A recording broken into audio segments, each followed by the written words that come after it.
बहुत थोड़ी है। ओके, अभी नेक्स्ट हमारे पास जो टू पीडीएस की एग्जांपल जो हम करेंगे वो है बेसिकली नंबर ए एंड और फिर दोबारा से ए एंड और बी आएगी। ठीक है, तो इसके लिए अगर आप इसकी जो सेट बनाओ तो वो आपके पास क्या बनता है, a b b b and so on. ठीक है, तो अब आपके पास आप इनपुट टेप ले लेते हो। ठीक है, मैं जूम आउट करके ऊपर अब आपके पास आप अपनी इनपुट टेप ले टू राइट ही आप मूव कर रहे हो। ठीक है, यहाँ से मूव एग्जांपल हम टेप में रिज्यूम करेंगे, इसमें स्ट्रेंथ थी डबल ए, ज़्यादा करेंगे तो टाइम भी ज़्यादा लगता है और कॉम्प्लेक्सिटी भी आपको। काम जो मैंने जिससे आपको बहुत ज़्यादा काम किया था वो ये था कि ब्रेनस्टॉर्म करो, प्रॉब्लम किस तरीके से सॉल्व करोगे। ठीक है, ओके हम इस assumption के साथ इस प्रॉब्लम को सॉल्व करते हैं कि जब आपके पास नंबर ऑफ एज आ रहे हैं पहले वाले तो आप स्टैक 1 में उसको पुश करा रहे हो और नंबर ऑफ बीज आ रहे हैं तो आप उसको स्टैक 2 के ऊपर पुश करा रहे हो। ठीक है, और जब दोबारा आपके पास सेकेंड टाइम ए आते हैं वो अगेन आप क्या करोगे, उसके अगेंस्ट क्या कराना है आपने, उस ए के अगेंस्ट आप इस ए को पॉप कराओगे और इस बी के अगेंस्ट इसको पॉप करा रहे हो। ठीक है, तो जो आप लॉजिक बना रहे हो सबसे पहले आप क्वेश्चन के अंदर अपनी लॉजिक जरूर क्लियर करना कि आप उस प्रॉब्लम को किस तरीके से सॉल्व कर रहे थे। तो अगर हम पहला स्टेप लें तो सबसे पहला स्टेप आपका क्या बन रहा है कि आप क्या कर रहे हो, पुश कर रहे हो ए को। ठीक है, अब आप जब पुश कर रहे हो ए को तो क्यू नॉट में जब आप ए ले रहे हो तो जेड नॉट जेड रीड कर रहे हो। अभी हम इस वाली इनपुट पे हैं। ठीक है, अभी हम इसको रीड कर रहे हैं, तो जब हम इसको रीड कर रहे हैं तो हम पे रहते हुए थोड़ा सा छोटा कर उसी स्टेट पे अब आपने क्या करना है, पहले स्टैक में z नॉट मौजूद था मार्कर और ए साथ उसके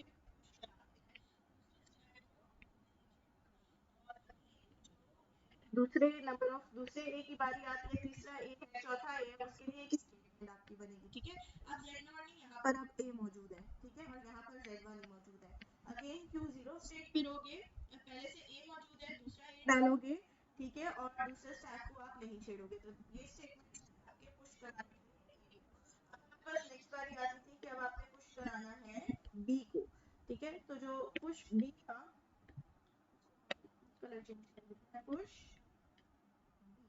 आपने बी पुश कराना है तो ऑब्वियसली जब आपके पास अल्फाबेट चेंज, ठीक है, क्या करोगे इसकी,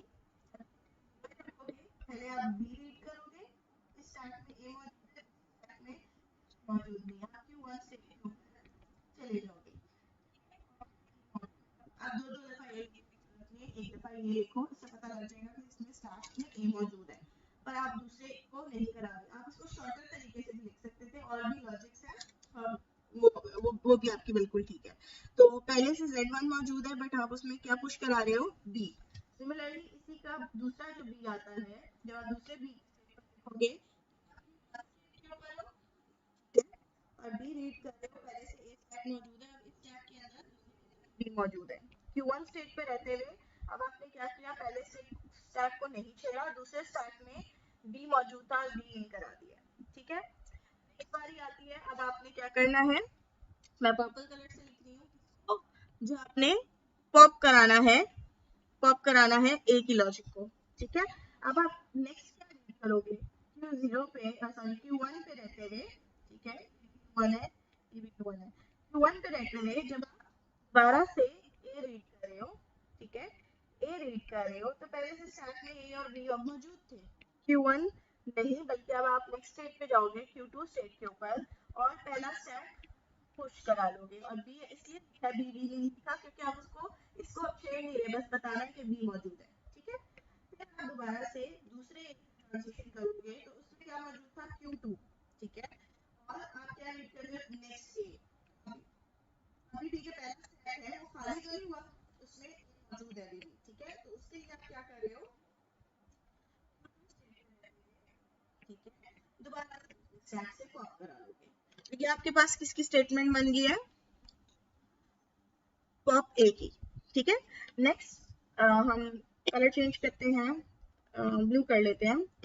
अभी कोई चीज नजर ना आए तो प्लीज मुझे बता देना। अब आपने नेक्स्ट स्टेप क्या करना है, Q2 स्टेट पे रहते हुए अब आपने इस वाले बी को रीड करना है। इस वाले बी को रीड करने के लिए आप यहाँ लिखोगे कि मैं बी को रीड कर रहा हूँ। दूसरे वाले स्टैक में अब कुछ मौजूद नहीं है तो एप्सिलॉन नहीं लिखना, आपने इसकी जगह क्या लिखना है, हमने मार्कर रखा हुआ है कौन सा, Z0। ठीक है, और बी में बी मौजूद है, में बी मौजूद है। ठीक है, अब आगे ना आपकी स्टेट चेंज होगी और पहले स्टैक में अब आपके पास क्या मौजूद है, अब एप्सिलॉन नहीं लिखना।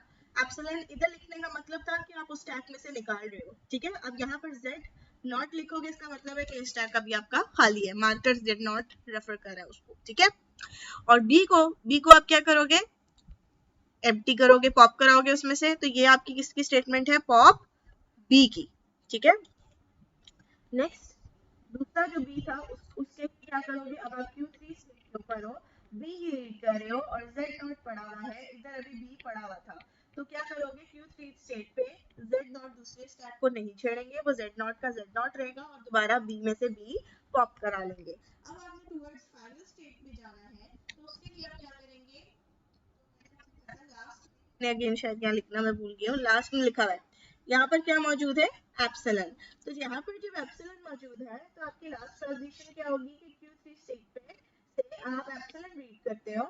ठीक है, जब एप्सिलॉन रीड करते हो तो यहाँ पर आपके पास Z नॉट और यहाँ पर Z1 स्टैक में यानी एम्प्टी है दोनों स्टैक्स बट मार्कर्स मौजूद है।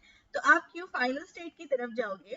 ठीक है, और Q फाइनल स्टेट पे जाते हुए अब आपके पास क्या हो जाएगा, दोनों स्टैक में से आप निकाल लोगे। ठीक है, तो ये अब आपकी फाइनल स्टेट है। अब मैंने लास्ट लेक्चर में आपको वो बात नहीं बताई थी कि अगर n आपका 0 होता है, ठीक है, अभी उस लॉजिक को आप बेशक छोड़ दो, बट अगर n 0 होता तो फिर आपको एक क्या करना पड़ा था, यहाँ पे एक और लिखनी पड़ती 0 एप्सिलॉन Z नॉट Z1। ये स्टेटमेंट एक आपको Q फाइनल स्टेट पे ले जाती। ठीक है, अगर आपने n की पावर 0 भी है तो उसके लिए ये स्टेटमेंट आपको एक्स्ट्रा डालनी पड़ती है जो कहता है कि Z नॉट पे आपको, मैंने वो पिछले वाले एग्जांपल में लिखी, सॉरी, एप्सिलॉन है, एप्सिलॉन रीड करो तो फिर उसके बाद वो आपके फाइनल स्टेट पे आपको ले जाता है, वो भी एक्सेप्टेबल है। अब आपके पास बारी आती है जो इसको डिफाइन करने की। तो डिफाइन करने के लिए मैंने आपको क्या कहा था, m की कुछ q था, अल्फाबेट था, टाउ 1 टाउ 2 ट्रांजिशन, तो अभी आपने ऊपर लिख दी है ना सारी ये चीजें आपने ऊपर लिख ली है, बट आपको नीचे मैं इसलिए लिख के दे रही हूँ ताकि आपको समझ नहीं आएगी वरना। ठीक है, तो लेट्स चेंज द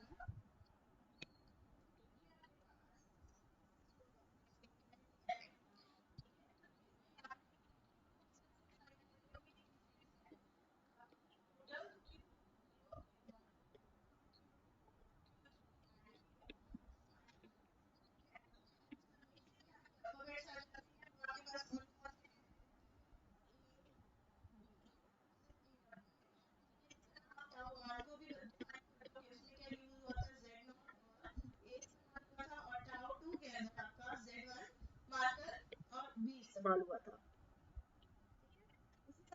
आप लोग बाकी जो आपके ये समेशन का ट्रांजिशंस का अपने ऊपर डिफाइन कर दिए, इसी तरह बाकियों को भी आप डिफाइन कर लेना जैसे आपने प्रीवियस किया था। इसमें क्या आ जाएगा, QF आ जाएगा, इसमें Q0 आ जाएगा। ये आपकी 2 पीडीएस की एग्जांपल्स यहाँ पे खत्म होती हैं। ठीक है, तो ये एक तरीका है आपके पास जो आपकी थी नॉन रेगुलर जो प्रॉब्लम्स थी उनको सॉल्व करने का। ठीक है।